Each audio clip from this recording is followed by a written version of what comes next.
और उसके बीच एक और बड़ी खबर आपको बता दें, न्यूज 18 इंडिया को दिए मेगा इंटरव्यू में प्रधानमंत्री नरेंद्र मोदी ने ओडिशा में बीजेपी का गठबंधन ना होने के सवाल पर भी जवाब दिया। उन्होंने कहा कि प्राकृतिक संसाधनों के मामले में सबसे धनी राज्य होने के बावजूद ओडिशा के हालात ठीक नहीं है। बीजेपी को ओडिशा की सेवा का अवसर मिलना चाहिए। उड़ीसा को कैसे देखते हैं? उड़ीसा में आपने जो है बीजेपी का साथ छोड़ा, भारतीय जनता पार्टी वहां अलग रही है। बीजेडी ने मुद्दों के आधार पर केंद्र में हमारा समर्थन किया था, मुद्दों के आधार पर जी। और ऐसे बहुत से दल हैं जो मुद्दों के आधार पर हमें समर्थन देते रहे हैं। तो बीजेडी का हमारा नाता हो रहा, राज्य के अंदर हम बिल्कुल, उड़ीसा की पूरी अस्मिता खत्म हो रही है भाई। उड़ीसा की अस्मिता संकट में है। उड़िया लैंग्वेज वो खतरे में आ रही है और मैं नहीं मानता कि उड़िया के लोग अब ये लंबे अरसे तक इसको सहन कर सके।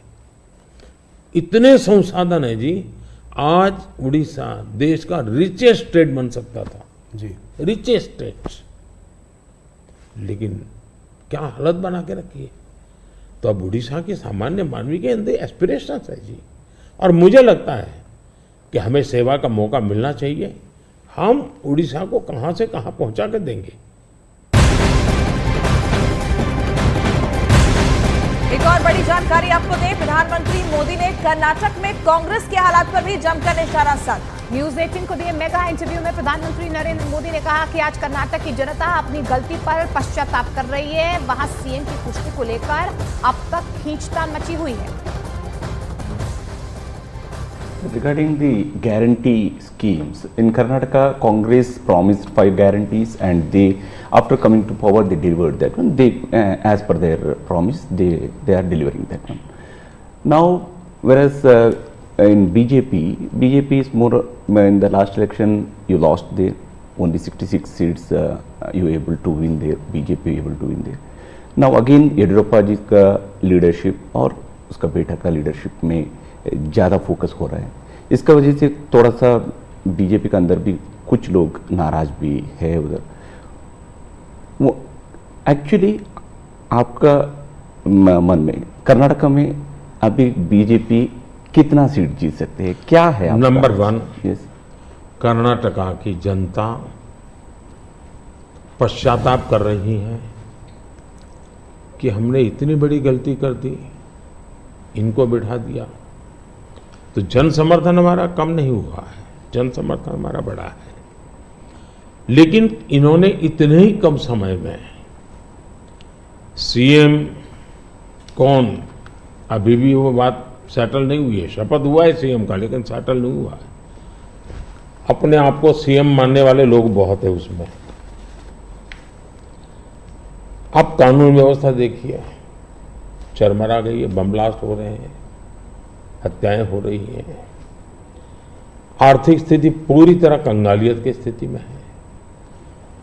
वादे तो बड़े बड़े कर दिए उन्होंने और फिर टैग लगाए, ऐसा होगा तो ये मिलेगा, वैसा होगा तो नहीं मिलेगा। मतलब आप जनता के साथ धोखा भी कर रहे हो। जब हमने कहा कि भाई हम इन लोगों को आयुष्मान कार्ड देंगे, मतलब देंगे, फिर इफ्स एंड बट लगा करके उसमें बेईमानी नहीं करनी चाहिए। अभी जब हमने कहा कि हम 70 साल से ऊपर के किसी भी वर्ग के व्यक्ति होंगे, इनको आयुष्मान कार्ड देंगे, मतलब देंगे। आप में ये हिम्मत होनी चाहिए। उन्होंने किसानों की जो योजना थी वो रद्द कर दी, किसान सम्मान निधि। कोई कारण नहीं है इस प्रकार से करने का। अब आप कोई सोच सकता है जब बेंगलुरु दुनिया में हमारा बहुत बड़ा देश की इज्जत बढ़ाने में बेंगलुरु का बहुत बड़ा रोल है। दुनिया में जब जाते हैं ना, तो बेंगलुरु कहते ही ऐसा लगता है वो जैसा परिचित है। टेक हब के रूप में जाना जाता था, आपने देखते ही देखते उसको टैंकर हब बना दिया और टैंकर में भी माफियाशाही चल रही है। पानी के लिए लोग तरस रहे हैं। अगर ये जो हालत उन्होंने कर दी है, अब युवाओं के स्कॉलरशिप आपने संख्या भी कर दी, अमाउंट भी कम कर दी। यानी एक के बाद एक आपने ऐसे नेगेटिव काम किए हैं। जिन मुद्दों को लेकर के वोट मांगा, उन मुद्दों को आप वोट दे नहीं पा रहे हैं। अच्छा, डेप्यूटी सीएम वो अपने भाई के लिए वोट मांग रहे हैं और वो खुद सीएम बन सके इसलिए सब खेल खेल रहे हैं, वो सीएम से हटे इसके लिए भी खेल खेले जा रहे हैं। जहां तक भारतीय जनता पार्टी का सवाल है, हम टीम स्पिरिट से काम करने वाले लोग हैं। भले मेरी टीम ने मोदी को आगे किया, लेकिन मेरी पूरी टीम काम कर रही है जी। उसी प्रकार से येडियुरप्पा जी हमारे वरिष्ठ नेता हैं, लेकिन काम पूरी टीम कर रही है और टीम मेहनत करती है, लोगों को विश्वास भी है और हम आगे बढ़ रहे हैं।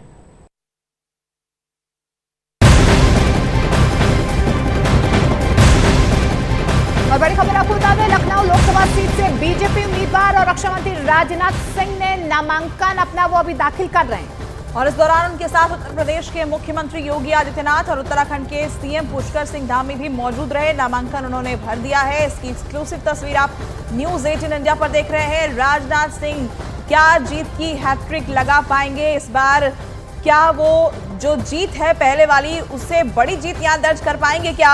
इस पर नजर रहेगी। लेकिन नामांकन उनकी तरफ से दाखिल कर दिया गया है, जिसकी ये खास तस्वीरें आपको दिखा रहे हैं। सीएम योगी आदित्यनाथ उनके साथ मौजूद हैं, पुष्कर सिंह धामी भी उनके साथ यहाँ मौजूद रहे।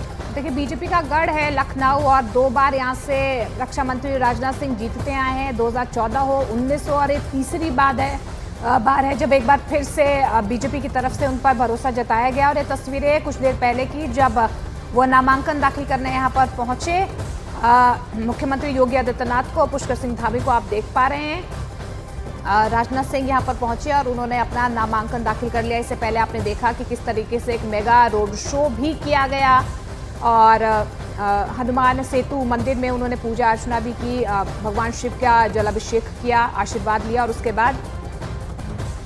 और उसके बाद देखिए तस्वीरें, जो रोड शो है राजनाथ सिंह का वो हुआ और उसके बाद अब नामांकन भरते हुए वो नजर आ रहे हैं। तो देखिए 2 तस्वीरें आपको दिखा रहे हैं। राजनाथ सिंह ने लखनऊ की सीट से नामांकन दाखिल कर दिया है और स्मृति ईरानी जो कि अमेठी की सीट से नामांकन करेंगी, कुछ देर में उनका नामांकन होगा। फिलहाल वो रोड शो कर रही हैं। 2 तस्वीरें आपको दिखा रहे हैं। देखिए अमेठी में स्मृति ईरानी के सामने कौन होगा ये अभी तक कांग्रेस तय नहीं कर पाई है। कहा जा रहा था पहले वायनाड का चुनाव हो जाएगा, उसके बाद कांग्रेस जो है वो राहुल गांधी को इस सीट से उतार सकती है, लेकिन अभी तक सिर्फ कयास है, सिर्फ अटकलें हैं, कोई प्रत्याशी फाइनल नहीं हो पाया है। तो 2 तस्वीरें, ये खास तस्वीरें हैं राजनाथ सिंह के नामांकन की तस्वीर, जो कि जीत की हैट्रिक लगाने के इरादे से चुनावी मैदान में उतर रहे हैं। लखनऊ एक बहुत हाई प्रोफाइल सीट है और अमेठी भी ऐसी सीट जो कि पहले कांग्रेस का गढ़ रही थी, लेकिन स्मृति ईरानी ने यहाँ पर अपना जादू दिखाया और एक बार फिर से चुनावी मैदान में है। उनके सामने कौन होगा ये भी अभी कांग्रेस तय नहीं कर पाई है। रोड शो की तस्वीर आप देख रहे हैं, कुछ देर में वो नामांकन दाखिल करेंगे।